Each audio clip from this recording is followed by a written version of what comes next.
Hey guys, what's up? Heather with the Moscow, and today we're doing a garden update slash tour video. Kicking myself a little bit because this last Sunday was Easter. When we were out here, it was beautiful out here, and I thought to myself I should come out here and do like an update tour video then, but I didn't. And now everything's looking okay, but my tulips are a little past prime, and I'll show you that. And grass isn't freshly mowed, so this is what it really looks like on a daily basis. So I just wanted to give you guys a quick little 5-minute walk around to see, you know, what we got going on out here this spring. I don't think I've mentioned before, but I do live in East Tennessee. I garden in a zone 7, so it is pretty warm out here. It's probably like 80 degrees right now. And so let's just take a look around. We're gonna start down here in the raised bed vegetable garden space. So let's take a look at what we got going. So I've mentioned this before, but my driveway starts way down at the street and comes all the way up here and curves up and goes up to the house up there. And on this like RV pad we've got going, this is where we put our garden beds this year that we built. We've got videos about that, but currently in them we've got some spring crops going. And this one is my carrots. Let's see if it'll focus in on that. And they are starting to get some true leaves on them, so I'm super excited about that. They did take a little while to get going. There were a couple times that I found out that the drip was turned off because my kids had been messing with the watering timer, but they are starting to get those new leaves on them. Next to those we have onions planted, and they're looking really good. They're getting new growth in the middle, so I'm really excited about those. Nothing in these beds yet. This week I'm hoping to plant some potatoes on this side. This will be where we put our corn and then some pole beans to go up this trellis. These are my cute kids with their dogs. This one almost never has clothes on, so it's kind of a miracle.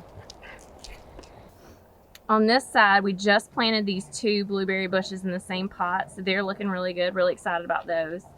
And here is our row of strawberries. This is our one from last year. And the rest of these are the Berry Treasure red strawberries. And they've already looking really promising. I hope you guys can see that. Maybe it'll focus. Got some fruit on them. I'm thinking probably pretty quick here I need to come out here and get something to cover them so the birds don't eat them. This area is so raw, but we did use some Bonide burnout, and I did a video about Bonide burnout to get rid of some of the weeds here.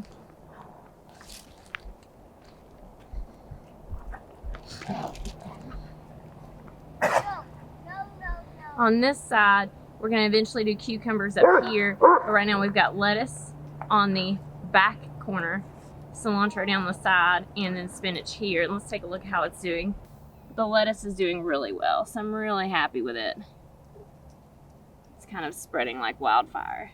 And our cilantro, which is here, did take a little bit to pick up and start growing. Same with the spinach, and we didn't get as good germination on the spinach. And we have nothing in that bed yet. That's going to be my tomato bed. This area behind here, I hope to till this up and use it to make like a pumpkin patch for this fall. This vinca is in its prime right now. It is covered in these beautiful purple flowers, and I'll get up close on one of those in a second. And it is beautiful, but it is super invasive. When we moved in, it was just on this little landing here. And I don't know if you guys have ever noticed, but I don't have really anything in my backyard up that way, other than some kids' toys. But it is now into the woods. And so we're gonna have to come up with a strategy here pretty quick to either contain that, do something with it. But I do love it. It's beautiful. It does make these really pretty purple flowers. Let me show you. Aren't those pretty? And it is a beautiful vine. It's a great ground cover. It looks amazing. I think it fills in the space nicely, but it is very invasive. I'm gonna have to figure out something. So let's head up the driveway here with the Wawas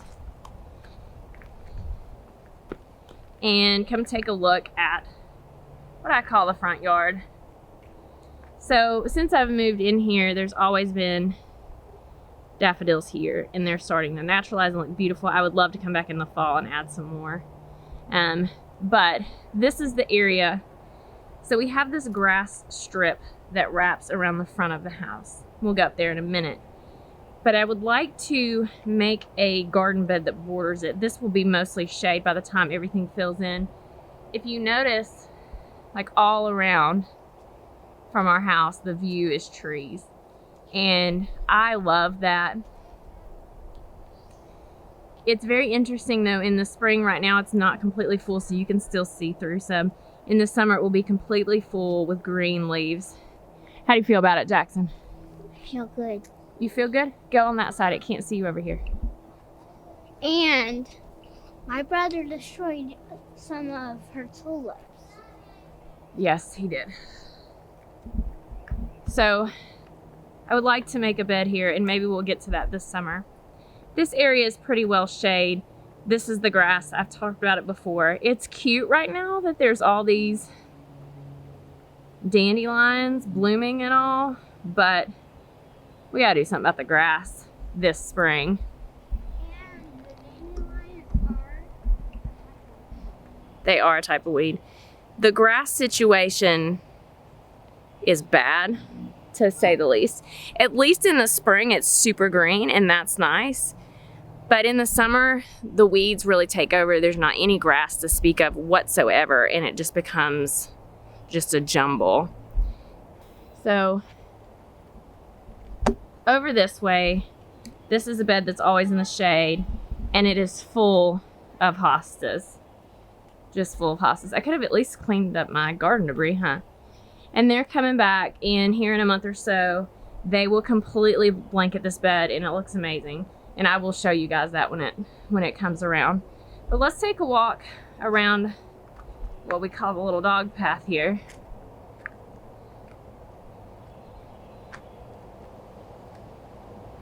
To see the front yard. But see what I mean? How it'd be just great to have like a bordering shade bed here. With that in mind, last year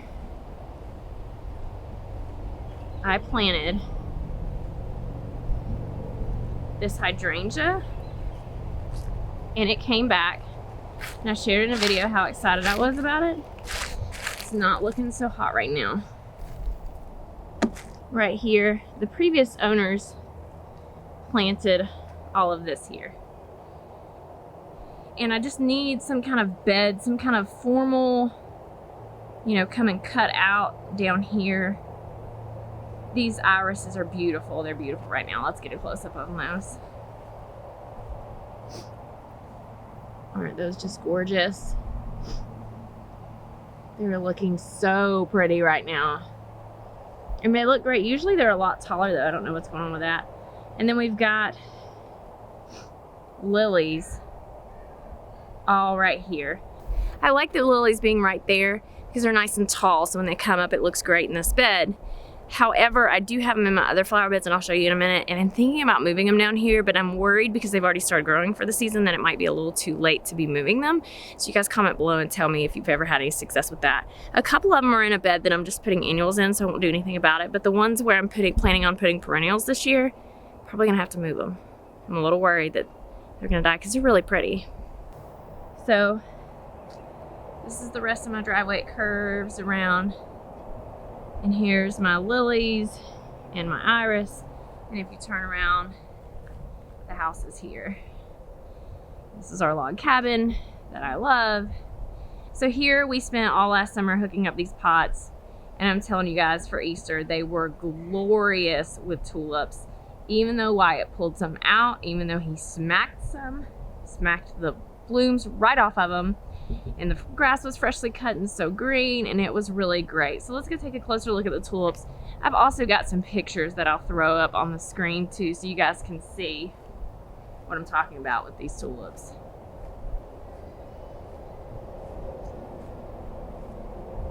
So this is a blend called Big Ups. I think it's from Holland Bulbs maybe. And some of these are just coming in their prime, but some of them are spent, as you can see. But it really looks sweet having this beautiful row of tulips. I really enjoyed that. So if we continue here, so in this bed, this is where last summer we removed all that monkey grass, and we took the roses from the middle and moved them more to the side. And I have pruned them up, but they are fighting some aphids. So I've already come out here and I sprayed them with some Rose RX last Saturday or Sunday. I'm gonna have to do it again because they definitely still have aphids. These are more in the shade, so they're not doing as well. And I've got plans for some annuals in this section. Let's see, they've got, let me see if you can see them. See if we do this. Can you see better? See those little nasty green bugs? Those are aphids. So we'll need to be spraying them again. Look at those leaves up there. Getting hit pretty hard. My roses tend to always suffer from bug attacks. By the time the aphids are gone, the Japanese beetles will be here. So hopefully we're using Rose RX this year. Probably gonna use it just every week. Hopefully that'll take care of the problem. So in this bed here, we've got peonies in each quarter that have come back. They look glorious. They've got their supports in place. But these are the lilies that I'm thinking I'm gonna have to move over there. There is a similar across the walkway here lily right there. And I've got, again, plans for a lot of annuals here. We're doing something with the house that I don't necessarily want to put perennials in because I'm worried that they'll get messed up. And over here I have plans for perennials as well. I've also thought about cutting out another garden bed here because it's so steep, it's hard to mow. And I think it'd be better if we just put plants there. Here are our containers that we planted. Let's take a look. So the hyacinths did come up and they looked amazing for a while and had the best scent, as you can tell. This is obviously a very shady spot, and so the pansies and violas aren't necessarily loving it. They're in bloom and they've got some color, but they're not thriving. On this side, the daffodils came and went and looked great for a while. I have a picture of that I'll post as well. And like I say, they're looking good. They're not thriving, but they're looking good. But at least I won't feel bad when it does come time to put some summer annuals in here and some more perennials that I can use in the yard later. I won't feel so bad because they're not just killing it. I have one more pot that I want to show you. And it's kind of the running joke around here, but I think it's funny. So we had to replace a toilet in our house, and the toilet stayed on the front porch so we could figure out how to dispose of it. And so I just carried it to the side yard and planted it up because that's what you do. So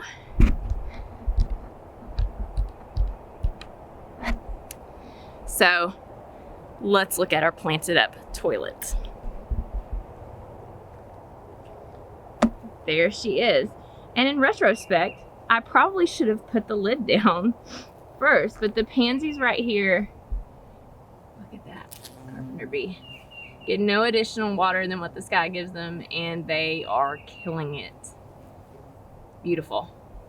The last thing that I'm wanting to show you guys is the pot that I put on the back porch. I have gotten so much enjoyment out of that container. Jackson picked out these, I think they're violas or pansies or whatever, and they are beautiful. Let's go take a look. So here it is. And this you can see right out of my kitchen window when I'm doing dishes. I get so much enjoyment from this pot here. This container, it's just full of bloom and beautiful, and I haven't forgotten to water it yet. Glorious. Yeah, what you said. Here's another thing that's looking really great. We did not plant this either, but there is this beautiful dogwood, and it is just really in bloom and pretty. So that's pretty much it. That's gonna be it for me. I just wanted to show you guys a little update and where we're at in spring. It's really starting to look pretty out here. Thank you guys so much for watching, and we'll see you in the next one. Bye.